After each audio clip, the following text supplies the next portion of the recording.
Good morning, glad you could join us. We're going to talk first about something that's not in the Bible, then about some things that are in the Bible. So, how many of you know what the butterfly effect is?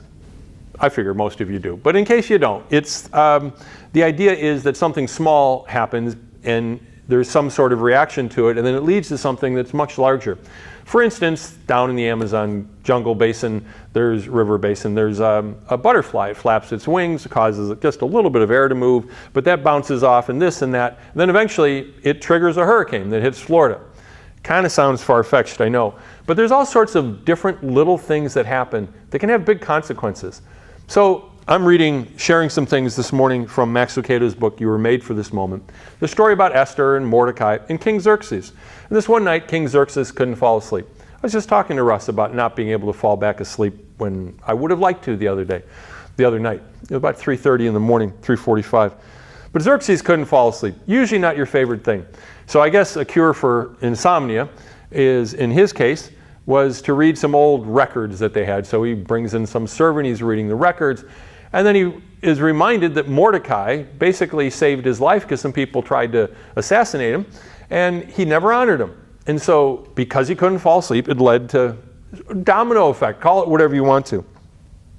Max Lucado shares a story that's similar to that in a way, and it has to do with a children's book that he wrote that's called Tell Me the Story.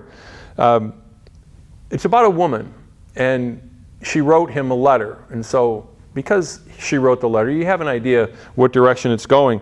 But she had come to the point where she'd lost hope, and she wanted to take her life. And she had a plan. She'd thought the whole thing through.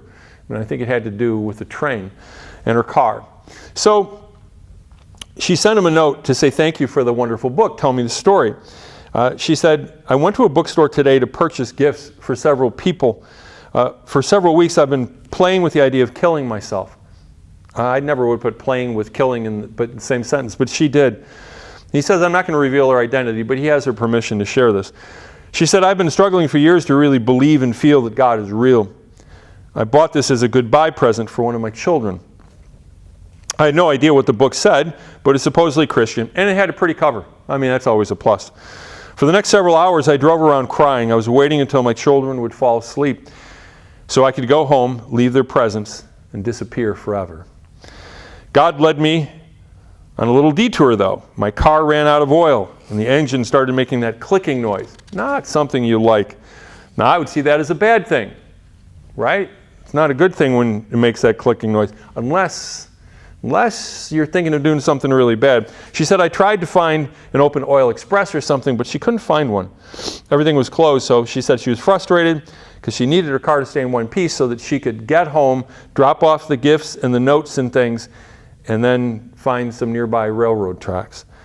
But she pulled into a nearby parking lot and was sorting through the presents and writing little notes of encouragement on each. And that's just such a sad situation. She wants to encourage her kids, but somehow she feels they'll be better off with her not there. And for some reason, I decided to waste time by reading Tell Me the Story.